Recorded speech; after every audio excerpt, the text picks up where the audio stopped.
Topic को discuss करने से पहले हम प्रीवियस लेक्चर को थोड़ा रिवाइज कर लेते हैं कि हमने कल जो है वो बैलेंसिंग ऑफ केमिकल इक्वेशन के जो है हम कुछ रूल्स डिस्कस किए थे।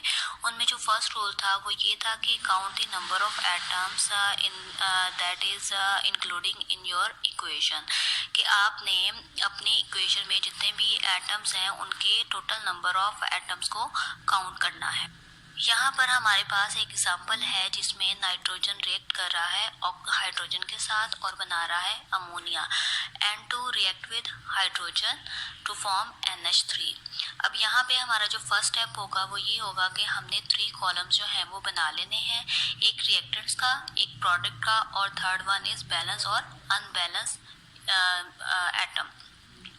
नेक्स्ट हम क्या करेंगे कि सबसे पहले हम नाइट्रोजन को देखेंगे कि नाइट्रोजन में जो नंबर ऑफ एटम्स हैं वो रिएक्टेंट साइड पे कितने हैं। तो यहाँ पर आप देख सकते हैं कि नाइट्रोजन में जो नंबर ऑफ एटम्स हैं ऑन रिएक्टेंट साइड 2 नाइट्रोजन है। तो हमने रिएक्टेंट वाले कॉलम में जो है वो 2 नाइट्रोजन एटम्स लिख दिए और रिएक्टेंट वाले साइड पे हाइड्रोजन के जो एटम्स हैं वो कितने हैं, वो भी 2 एटम हैं। इसी तरह प्रोडक्ट वाली साइड पे जो नाइट्रोजन एटम है वो कितने हैं, 1 नाइट्रोजन एंड 3 हाइड्रोजन एटम्स। तो जब हमने इनको कंपेयर किया तो कंपेयर करने से हमें पता चला कि रिएक्टेंट साइड पे जो नाइट्रोजन है वो 2 है और प्रोडक्ट साइड पे नाइट्रोजन जो है वो 1 है। तो इसलिए हमारा ये जो नाइट्रोजन एटम है वो अनबैलेंस है। इसी तरह हाइड्रोजन एटम रिएक्टेंट साइड पे 2 है और प्रोडक्ट साइड पे 3 है, तो हमारे हाइड्रोजन एटम भी अनबैलेंस है। Step is to balance only 1 atom at a time. तो हम यहाँ पे जो है वो सबसे पहले नाइट्रोजन को बैलेंस करेंगे। हम देखेंगे कि रिएक्टेंट साइड पे नाइट्रोजन कितने हैं और प्रोडक्ट साइड पे नाइट्रोजन एटम्स कितने हैं।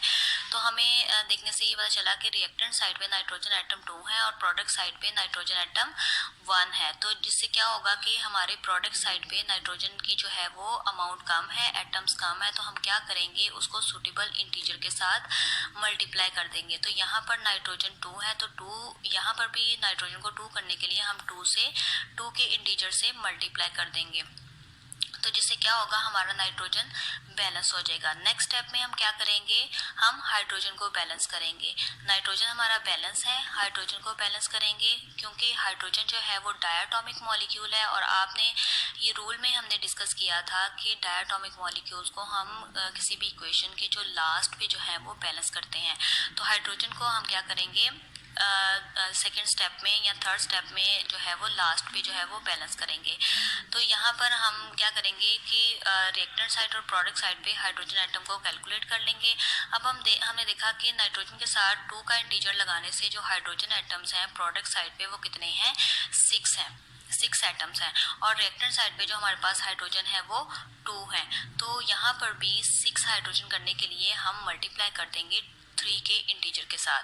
तो 3 से मल्टीप्लाई होने से रिएक्टेंट साइड और प्रोडक्ट साइड पे जो नंबर ऑफ एटम्स हैं हाइड्रोजन के वो इक्वल हो जाएंगे। इस तरह से हमारी जो इक्वेशन है वो बैलेंस हो जाएगी। तो किसी भी इक्वेशन को बैलेंस करने के लिए हम ये 3 स्टेप्स को जो है वो फॉलो करते हैं, जिससे हमारी जो इक्वेशन है वो इजीली बैलेंस हो जाती है।